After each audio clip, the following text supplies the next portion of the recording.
예, 다음 두 번째 발표를 이어가도록 하겠습니다. 두 번째 발표 주제는 산림의 미래 자원화를 위한 예측 가능한 자원 조성 방안입니다. 두 번째 주제를 발표하실 김현섭 박사님을 소개하도록 하겠습니다. 김현섭 박사님은 기후변화 대응 주요 수종의 조림 기술 개발 연구를 수행하고 계시며 현재는 국립산림과학원 산림기술경영연구소에서 임업연구관으로 재직 중에 있습니다. 큰 박수로 박사님을 환영해 주시기 바랍니다. 네, 안녕하세요. 소개받은 김현섭입니다. 추운 날씨에도 불구하고 더 추운 여의도까지 걸음해 주신 여러분들께 진심으로 감사의 말씀을 드리고요. 여러분들 앞에서 제가 연구한 내용과 제 평소의 의견을 좀 말씀드릴 수 있는 기회가 되어서 영광으로 생각합니다. 저는 오늘 여러분들과 산림의 미래 자원화를 위한 예측 가능한 자원 조성 방안에 대해서 얘기를 좀 해보고자 합니다. 제목에서 뉘앙스가 좀 있는데요. 자원화를 한다는 것은 뭐 쓸모 있는 나무를 우리가 쓰기 위해서 뭐 자원을 이제 가꾸는 것을 말할 텐데 그 양과 질이 좀 중요하다고 생각을 하고요. 이것을 하는데 앞으로는 기존의 그 어떤 경험적인 어떤 조림이 아니라 뭔가 좀 다른 방식, 예측 가능한 조림이면은 그 자원화를 효율적으로 하지 않겠나라는 차원의 말씀을 드리고 싶습니다. 그래서 먼저 우리나라 그 자원 조성의 현황을 먼저 좀 같이 나누고요.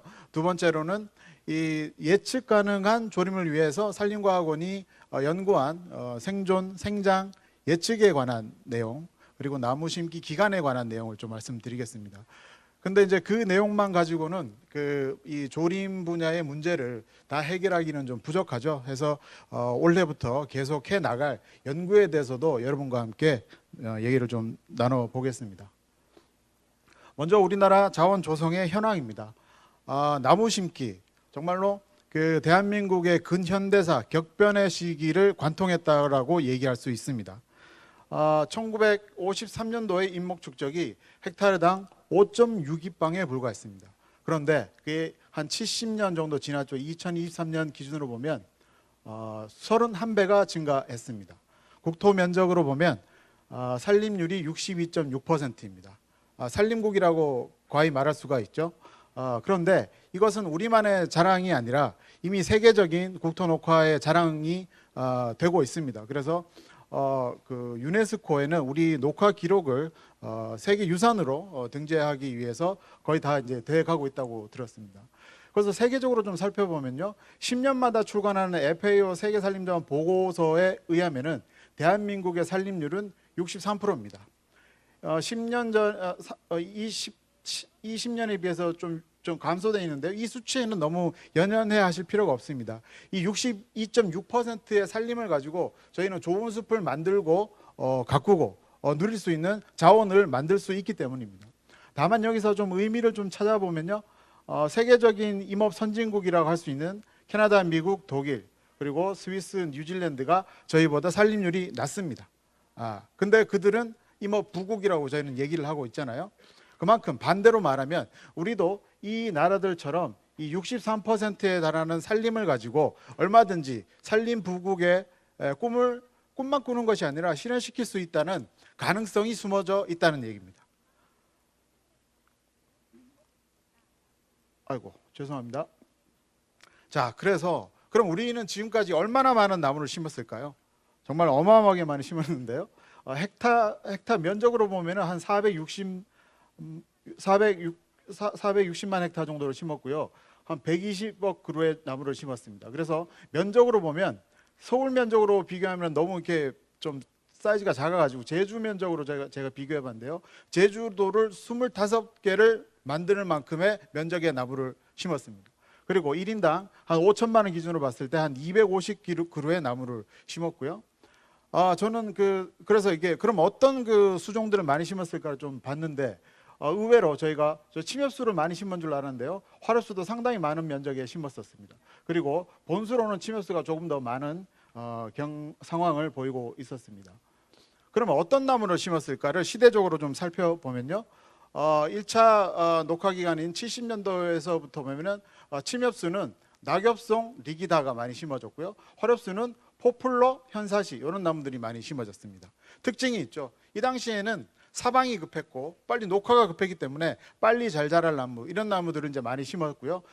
이제 치산 녹화가 끝나고 자원하기로 들어오면은 이 5차기, 이 4차기 정도에서부터는요, 낙엽송 편백이 이제 좀 많이 좀 심겨져 있고요. 화렵수는 상수리, 백합, 자작이 많이 좀 심겨지고 있습니다. 그러니까 이제 치산 녹화기에서는 이제 빨리 자랄 수 있는, 그리고 사방을 할 수 있는 그런 나무들로 심었고, 또 최근에 와서는 뭔가 이용을 자원하기로 들어와서는 이용을 할 수 있는 나무들로 포커스가 넘어가고 있다는 것입니다.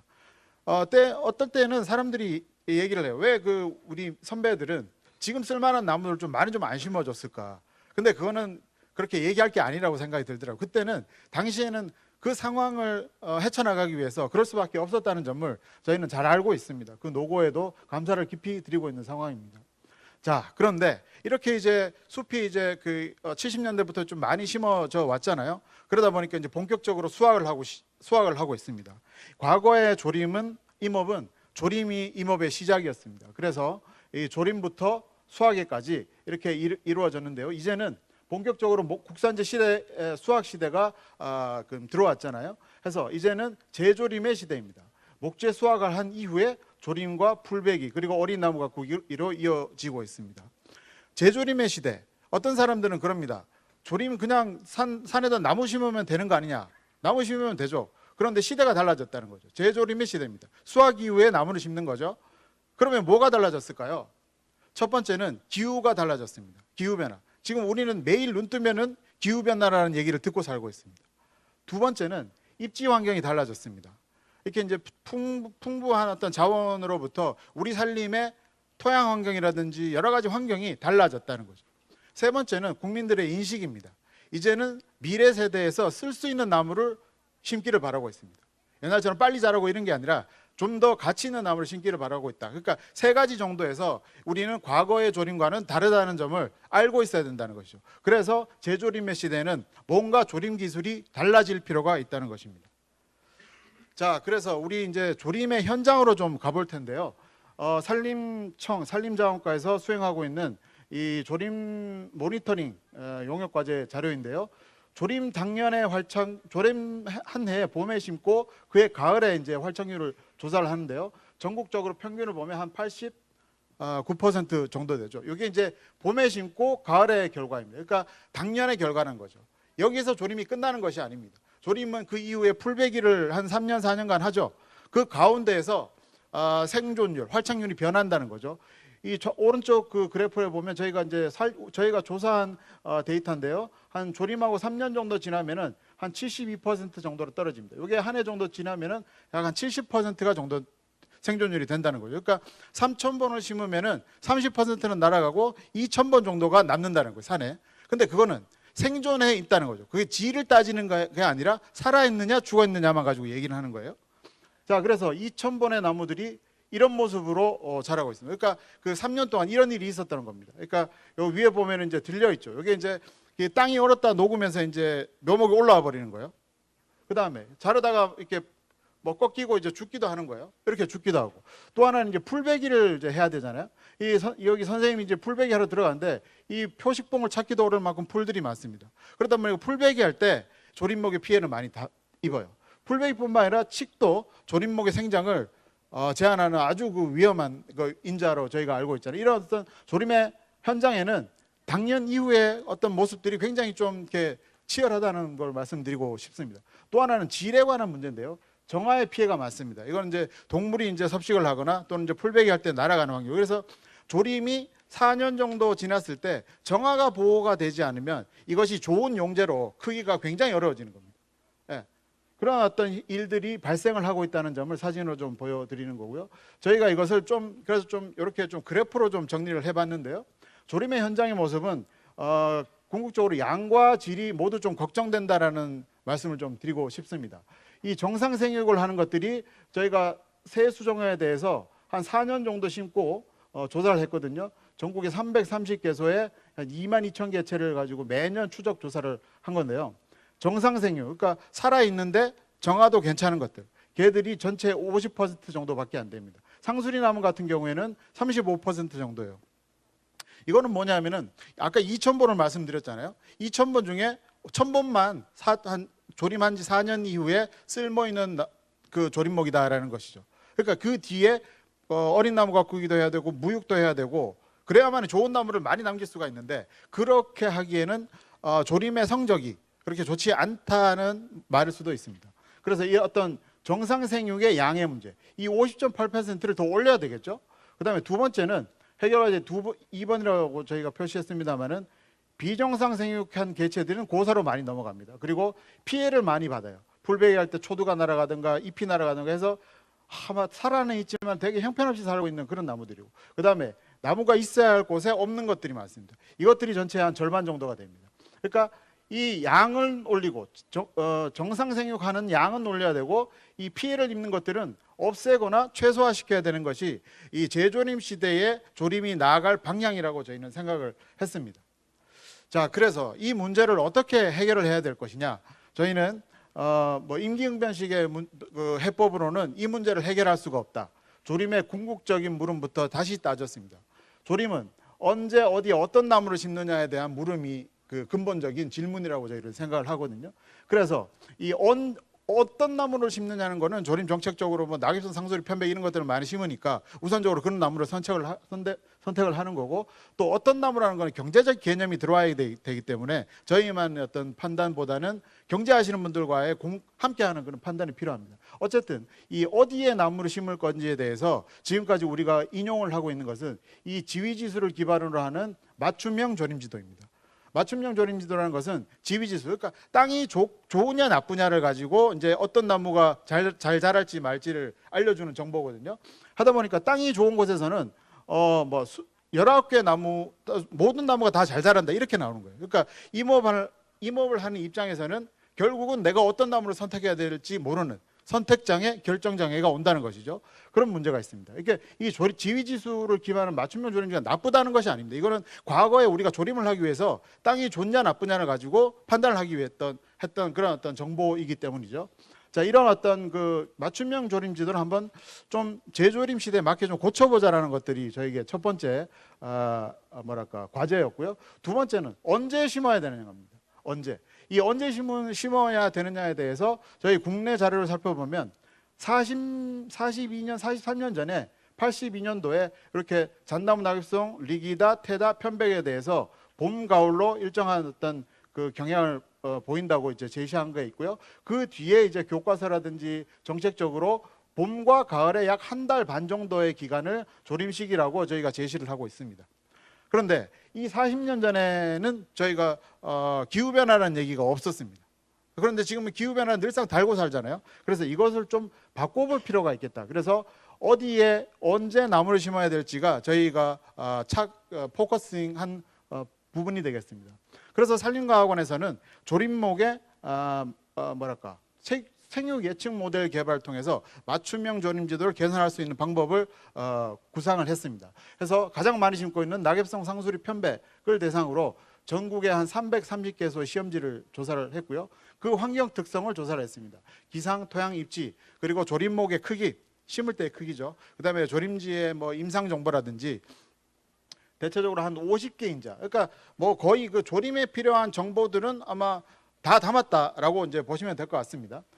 여기에서 저희가 이제 이 환경 특성에 반응하는 생존율 그리고 생장 척도들을 조사를 했는데요. 저희가 랜덤 포레스트 모델이라고 이거 좀 그 생장 예측에 유용한 기술인데 이런 기술을 통해 가지고 예측 설명력을 향상을 시켰습니다. 그래서 초기에는 그 설명력이 굉장히 낮게 나와서 저희가 걱정을 많이 했는데 궁극적으로는 생존율에 같은 경우는 40%까지 예측을 할 수가 있고 생장량의 같은 경우는 최대 85%까지 맞출 수 있는 정확도를 가지는 모델을 개발했다. 이 모델의 특징 자랑이라고 할 것 같으면요, 그 조림목의 초기 생장을 가지고 가장 그 높은 R스퀘어 설명력을 보이는 뉴질랜드 라디에다 파인의 제적 생장 예측 모델보다 저희가 조금 더 나은 예측 설명력을 확보를 할 수가 있었습니다. 그래서 보면은 여기 이제 인자들인데 인자들이 어떤 인자들이 들어가냐에 따라서 이 설명력이 최대가 되는 부분이 있습니다. 거기까지가 주요 인자로 저희는 이제 선정을 해서 이제 그 근원경이면 근원경, 수고면 수고 이렇게 각각의 필요 인자들을 도출을 했던 거죠. 그리고 상대 생장과 절대 생장 값도 예측을 합니다. 왜냐 상대 생장이라는 건 뭐냐면 조림 초기에 심었을 때 이게 4년 뒤에 몇 배 자랄 것이냐를 맞추는 거고요. 그 가운데서 그러면 수치는 얼마냐까지 예측할 수 있는 걸 만들었습니다. 오른쪽에 보시는 이 그래프들이 전부 다 랜덤 포레스트 모델을 활용해서 만든 생육 예측 모델이 되겠습니다. 수종별로 낙엽송, 상수리 편백이 되겠고요. 생존율과 근원경, 수고, 제적 이런 것들이 이제 모델이 구축이 됐다고 보시면 됩니다. 그러면 여기 모델 예측치와 관측치라고 네가 표현을 했는데 뭐냐? 라고 궁금해하실 수가 있는데요. 저희가 이제 나름대로 이렇게 시험지를 많이 만드는 거는 빅데이터를 이제 만들었다는 거죠. 빅데이터를 왜 만들었냐? 이런 케이스 바이 케이스 연구가 아니라 좀 뭔가 조림 분야의 문제를 해결할 수 있는 일반화할 수 있는 데이터를 얻기 위해서 저희가 만들었거든요. 그러니까 데이터가 굉장히 많다는 겁니다. 그래서 그 데이터를 가지고 생육 예측 모델을 개발하는데 한 10,000개의 데이터가 있다면은 7,000개는 예측 모델을 개발하는 데 썼고요. 나머지 3,000개는 저희가 이 모델을 뿌려가지고 얼마만큼 정확도가 도출이 되느냐. 그러니까 검증하는 데 활용했다는 겁니다. 그래서 그 검증 값을 다 확인한 결과 이 정도의 높은 설명력을 보이는 생육 예측 모델을 개발했다는 것을 말씀드릴 수가 있습니다. 자, 그러면은 궁극적으로 하고 싶었던 맞춤형 조림제를 어떻게 고칠 것이냐. 이 모델을 통해서 저희는 수종별로 적지를 세분화한다. 그러니까 낙엽송이 잘 자랄 곳, 상수리 편백이 잘 자랄 곳이 어디냐를 찾아준다는 것이죠. 거기에서 좀 차이점은 토양에 물리 이화학성이 들어간다는 겁니다. 특히 이제 유효태인, 토양에 이제 인산입니다. 인산이 생존율과 생장에 영향을 많이 준다. 또 토심도 그렇고, 그다음에 특히 중요한 것이 이 조림목 초기의 크기가 이 조림목의 생존과 생장에 직접적인 영향이 있다는 것을 확인을 했습니다. 저희가 이제 임의로 최적 적정 가능 분량이라고 이제 기준을 나누는데요. 이런 것들은 범주하는 정책 부서라든지 또 저희 또 학계 그다음에 조림제 담당자들과 논의를 거칠 예정이고요. 이런 것들을 원래 차근차근히 진행해 나갈 예정입니다. 그래서 궁극적으로는 16개의 수종이 이 땅에는 다 좋다가 아니라 낙엽송이 잘 될 곳, 상수리 편백이 어디에 잘 될지를 찾아줄 수 있다는 거죠. 그런데 이거는 이제 전문가들이 이해하는데도 조금 어려울 수가 있거든요. 결국 우리 임업인들이 활용하기 위해서는 좀 더 편하게 이 모델이 적용이 돼야 될 필요가 있다. 해서 저희가 챗GPT를 이용해서 이 생육 예측 모델을 활용할 수 있게 하려고 합니다. 저희가 이 생육 예측 모델을 이 API에 탑재를 하고 이 실현값을 평가를 해봤는데요. 이 실질값이 요 왼쪽 귀퉁이에 있는 요 빨간 건데 요게 실질값이고 요게 이제 모델에서 예측값이고 요게 이제 API에서 구현값인데 근원경 상대 생장률로 봤을 때 실측과 모델 예측과 API 지행값이 뭐 같습니다. 같다는 것은 이 모델을 API에 탑재를 해가지고 활용해도 충분히 그 파워풀하다라는 것을 얘기를 하는 거고요. 요거를 가지고 그 챗GPT에서 활용할 수 있도록 플러그인 프로그램, 그러니까 이제 챗GPT에서 호출할 수 있는 호출 프로그램이라고 여러분 생각하시면 되는데요. 이 오른쪽 그림에서 요게 이제 그 저희가 모델을 개발한 파트, 요게 API 서버에 저희 모델을 탑재한 파트입니다.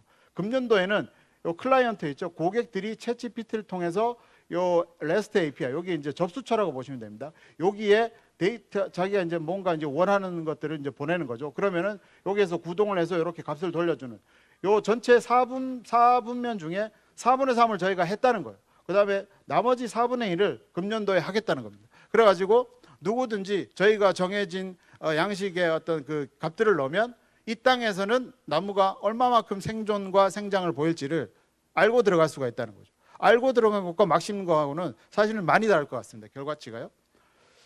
자, 그렇게 해서 이제 생육 예측 모델을 이제 좀 말씀을 드렸고요. 두 번째는 나무를 그러면 언제 심어야 되느냐입니다. 결론적으로 말씀을 드리면 수종마다 나무 심는 시기가 다르다는 점입니다. 저희가 또 역시 같은 수종을 대상으로 전국에 240개 시험지를 만들고 반복까지 들어가면 더 숫자가 더 많습니다. 해서 이제 조사는 이제 저희가 현장에 뭐 환경자료, 산학기상망, 기상청의 뭐 토양 온습도 그리고 건조지수 이런 것들을 다 포함해 가지고 살펴봤는데요.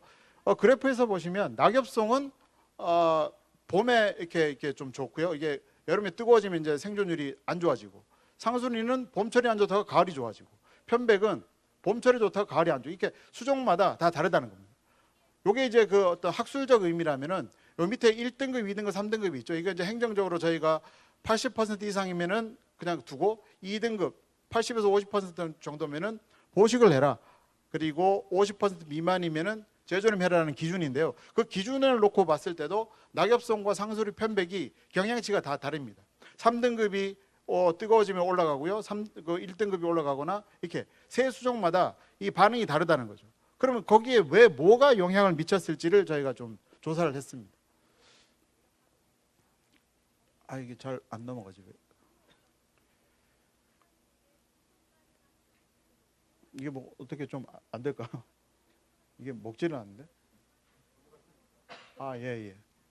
자, 그래서 그 생존율 80%를 기준이 되는 핵심 인자를 저희가 찾아봤는데요. 최고 기온, 그리고 강수, 뭐 건조 지수를 봤을 때 최고 기온, 그러니까 기온과 세수종이 반응이 있었습니다. 다만 최고 기온의 음의 반응을 보이는 것과 최저 기온의 양의 반응을 보이는 것들이 있었고, 강수 일수는 일부는 있었습니다만 나머지가 이제 나타나지 않았고, 건조 지수 같은 경우에서도 건조 지수가 밑으로 이제 마이너스 값이면 이제 건조 지수가 이제 안 좋은 건데, 그러니까 우리한테는 안 좋은 건데, 이게 좀 어떤 건 좋게 나오네, 어떤 경향이 일정치가 않은 점이 있어서 저희가 강수 일수와 건조 지수는 드랍을 시켰고요.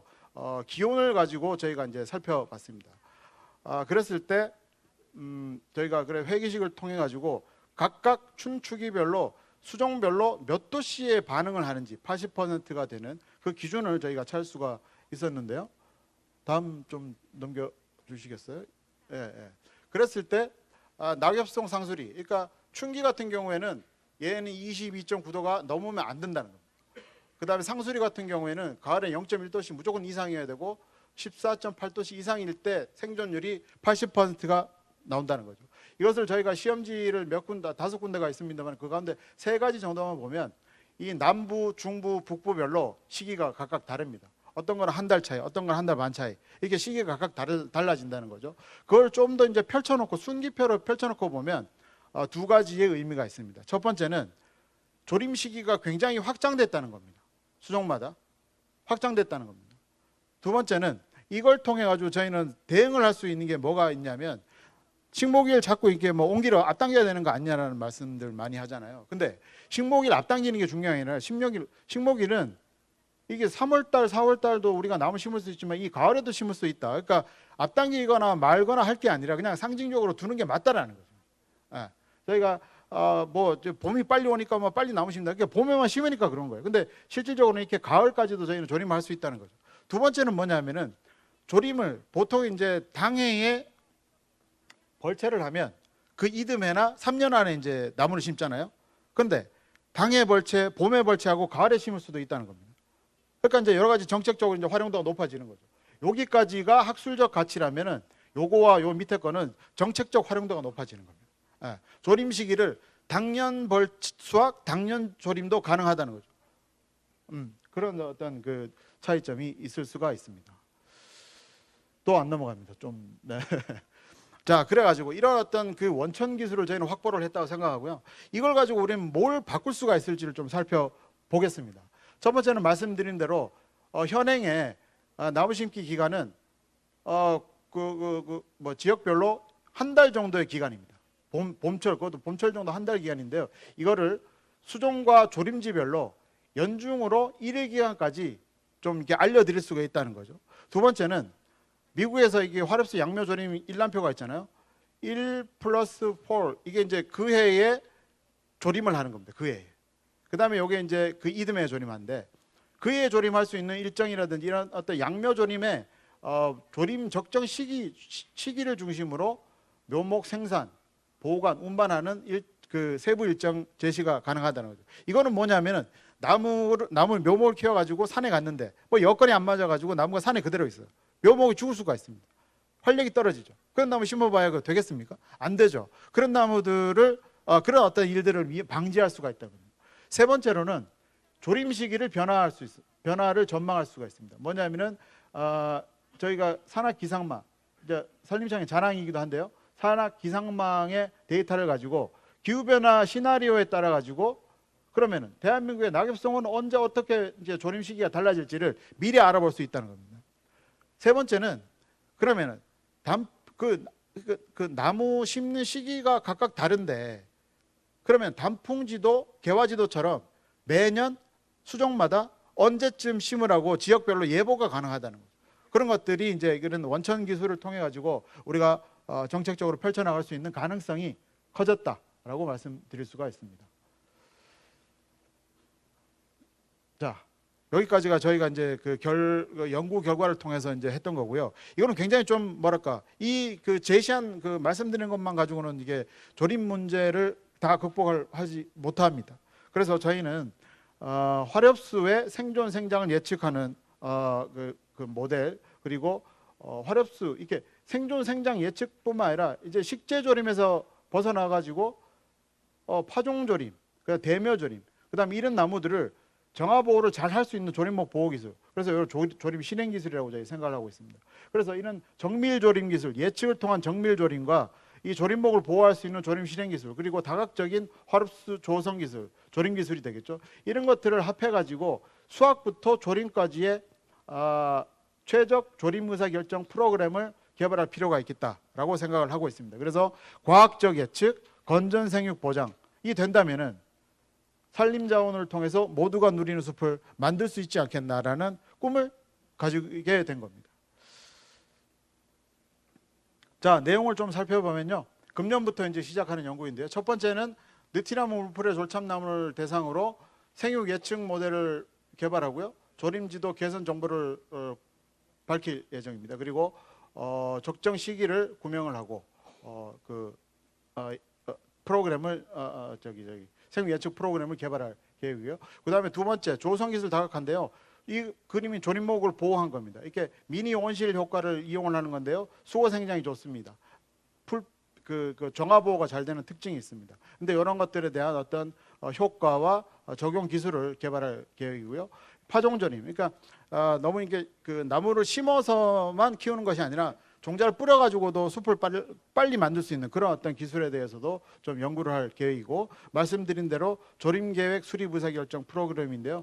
요거를 조금 더 좀 자세히 좀 말씀을 드리자면요. 지금 그 조림이란 거는 사실은 목재 수확부터 연계되어 있는 작업인데요. 목재 수확이 이루어지고 종자 수국계, 양묘, 그리고 이제 조림 계획이 있는데 이런 것들을 좀 정보들을 좀 통합해 보자는 겁니다. 정보들을 통합해 가지고 뭔가 좀 이렇게 그 경험적인 어떤 관행적인 그런 조림이 아니라 정보를 가지고 의사를 결정할 수 있는, 여기에는 인공조림 기술 뭐 파종조림도 들어가고 식재조림도 들어가고 천연갱신도 들어가서 이렇게 정보를 종합해 가지고 정확하게 의사결정할 수 있는 때가 되면 이제 저희한테 이제 자꾸 이제 현장에 와달라고 그러시는데 가가지고 말씀드려도 또 이렇게 또 뭐 좀 어려울 때가 있어요. 그랬을 때 그런 어떤 과학 전문가들의 식견과 견해 지식이 포함되어 있고 그 의사를 결정할 수 있는 그 사용자들이 의사 결정할 수 있는 그런 어떤 프로그램을 제공을 하고자 하고 있습니다. 이게 지금 산림 이음 프로그램이라고 있는데요. 그거는 조림 이후에 조림지 이력 정보에 관한 겁니다. 근데 저희가 얘기하고 싶은 거는 목재 수확에서부터 양묘, 종자, 양묘, 조림까지 포함한 그 공백을 채울 수 있는 프로그램을 한번 만들겠다는 겁니다. 자, 그래서 저희가 제시할 수 있는 거는 언제 어디에 활착률 80% 이상이 가능한 조림을 언제 어디에 해야 될지, 이런 정밀 조림 기술을 개발할 계획이고요. 조림 기술 다각화, 파종 조림 통해서 그 조림 시기를 굉장히 앞당길 수가 있습니다. 그러니까 조림을 하려면은 최소한 3년, 수확부터 종자부터 묘목 생산까지 현장까지 가는데 최소한 3년이 걸리거든요. 근데 파종 조림을 한다면은 그 해에 숲을 파종을 해가지고 그 이듬해 바로 이제 숲을 이제 만들 수가 있다. 그러니까 그러니까 조림 시기를 단축시킬 수가 있습니다. 근데 그렇게 쉽지만은 않습니다. 왜냐하면은 종자를 그 동물이 섭식을 한다든지 또 침식에 의해서 없어진다든지 이렇게 유실의 피해가 굉장히 크거든요. 그런 것들을 다 막아야 됩니다. 그런 것들을 위해서 이제 기술 개발을 할 거고요. 파종립, 시드볼인데요.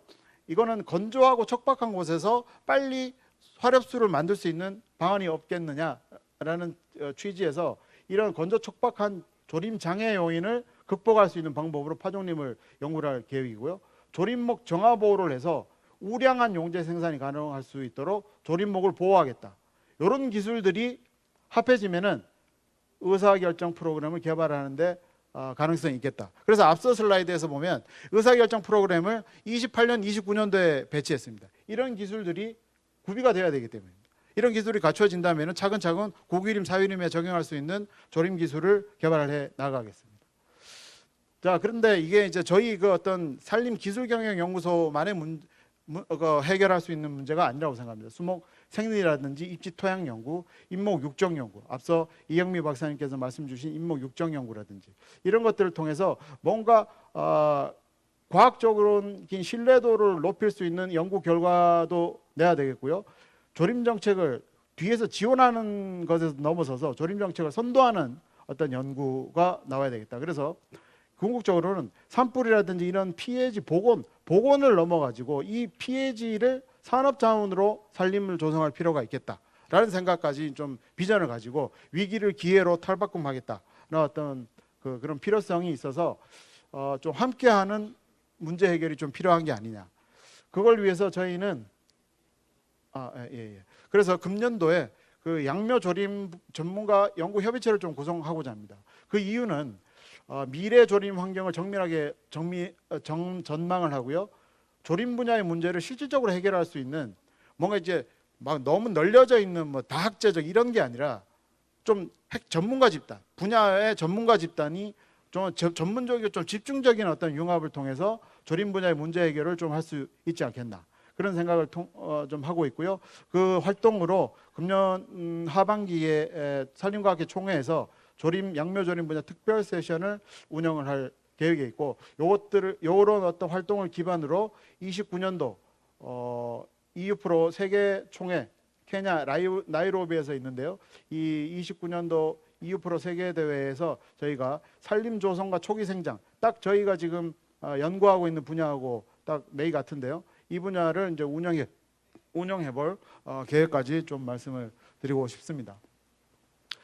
지금까지 뭐 좀 두서없이 제가 뭐 평소에 좀 하고 싶었던 얘기를 좀 한다고 좀 정신이 없게 좀 진행이 되는 것 같은데요. 자료를 정리하면서 저희가 뭐 그 개발한 연구 성과들이 그렇게 뭐 이렇게 우리 조림 문제를 획기적으로 뭐 혁신적으로 바꾸기에는 한계가 있다는 점은 저희도 잘 알고 있습니다. 그러나 이렇게 작지만 또렷한 성과를 가지고 뭔가 변화의 어떤 모멘텀을 만들고 싶다는 마음이 많이 들었고요.